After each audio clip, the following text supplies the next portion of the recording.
rules of money. Rule number one, don't lose money.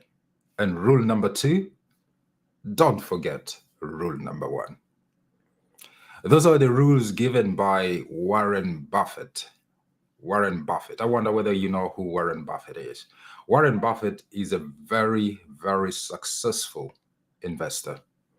He's known for his success in investing. He's one of the richest guys in the world. His net worth, as of the date of this recording, I did look it up, is about 108 billion US dollars. Very successful. He's been on the Forbes richest list, the top 10 for decades. He's a friend to Bill Gates, the Microsoft founder, and he gives very useful advice on investments. He's a very successful investor, chairman of Berkshire Hathaway, a very, very successful company as well. And through Warren Buffett's advice, I listened to him a lot. I made my first investments as well through his advice. So his advice works. There's a lot he talks about, but this particular two rules of money are things that I've held on as well. Number one, don't lose money. Number two, don't forget rule number one. Those are the two rules. Rule number one, don't lose money. Rule number two, don't forget rule number one. So his first rule is just that when it comes to investments, the protection of your capital is very, very important. Don't rush for investments that promise a lot of returns, but they're very risky. Any investment that has a risk of permanent loss to your capital, you should avoid it. Don't lose your money.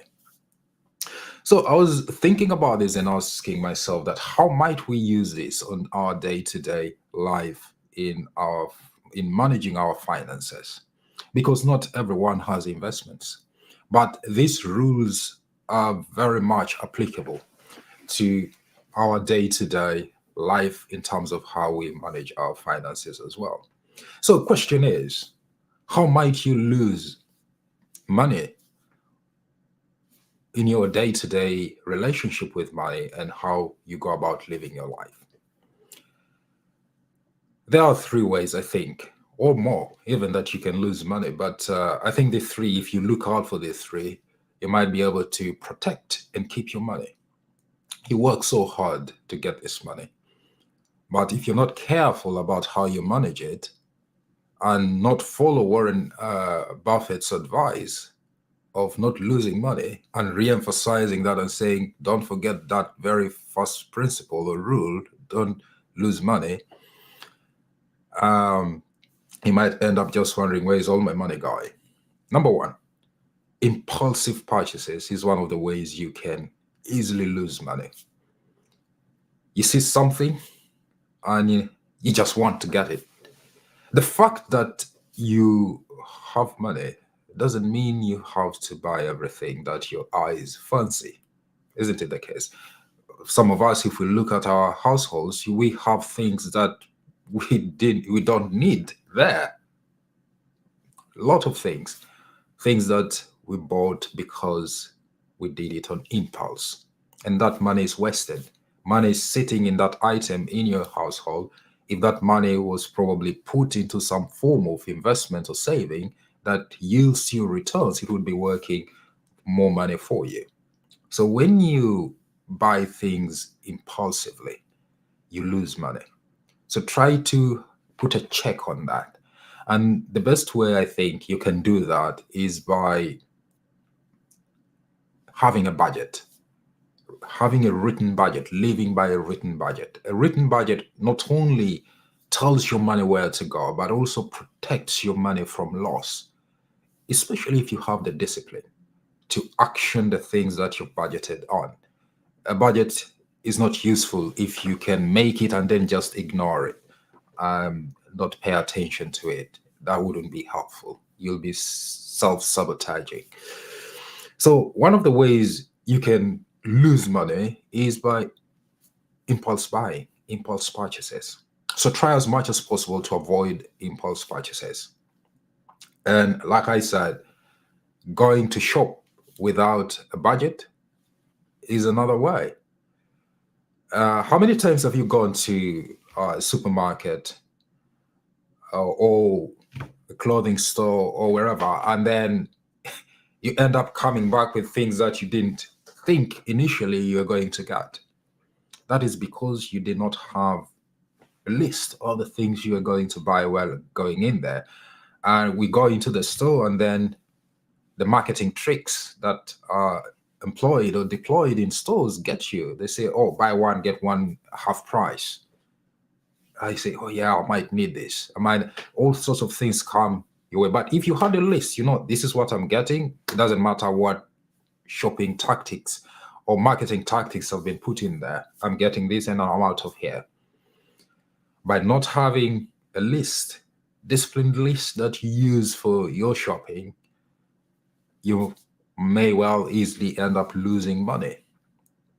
So, number one, impulsive buying, shopping without a list of things you're going to be buying. You find yourself easily buying things that you didn't plan to, and in that way, you're losing money because many times the things just go to waste. You thought you needed it, but actually it turns out that you don't actually need it. And sometimes some people even don't take those things back.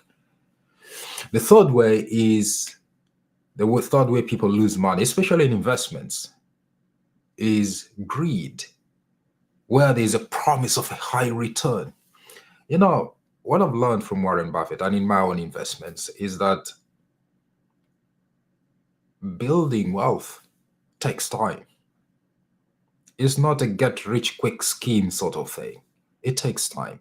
And you should be very wary of schemes that promise you high returns quickly. And, there is that human nature we all have of wanting to win big so quickly. But where money is concerned and really genuine wealth building, it's a long term thing. It's not something that you quickly get to it. So be very wary of schemes that promise you high returns, quick money. Be careful with those. Your money is going to sink. You're going to lose almost all your money if you fall for that. So, 3 ways you can avoid losing money and honor Warren Buffett's 2 rules of money of 1, don't lose money. Number 2, don't forget rule number 1 is for you to avoid impulsive purchases. Do your shopping with a list and be disciplined. It's more like having your budget that this is what I'm going to get. And number 3, avoid these get rich quick schemes because surely you'll lose your money very quickly there. And just a bonus, one thing that I've found many people losing money in this area is lending money to friends and relatives. Money is, I don't know. When you lend money to friends and relatives, you're either going to lose your money or you're going to lose your friendship or you have a bit of problem in your relationship. Not because, I don't know, I really don't know why that happens, but money is best given and not lent to friends and family. If you have some money and a friend or relative comes and asks for a loan, better give them money you feel like you're comfortable giving them, but don't lend them. Because many times I've seen feuds around the issue of money between friends and relatives. Because, I don't know how to put it succinctly, but in a nutshell, just avoid lending money to friends and relatives. Give it to them. Or signpost them to where they can borrow money from that you think they can. But for you to lend them money, it can cause problems later if they cannot afford to pay you back or if they get into trouble. you'll just lose that money. You either choose to lose the money or lose the friendship, or have trouble in your relationship if they're relative. It can create walls. So avoid that. Give them money if you have enough to give them, but don't lend it to a friend or relative. Or if they really must have money and you know where they can borrow it, signpost them to a third party to protect your relationship. So there you have it. Avoid impulsive buying. Shop with a budget or a list so that you're disciplined. You don't get things that you don't need, and avoid losing money that way. Avoid schemes that promise you a lot of returns. Get rich quick schemes, so to say. And thirdly, and fourthly, rather, lending money to friends and relatives, tread that very carefully. I would rather that you give money to friends and relatives, however much you can, than lend it to them. Signpost them to people who can lend them money, but not you, just because you want to protect your friendships and your relationships. So thank you once again for joining me this morning. And I wish you a very lovely, wonderful week ahead. As you look after your money, pray that you make more of it and enjoy doing so. Have a very brilliant day. Blessings. Bye-bye.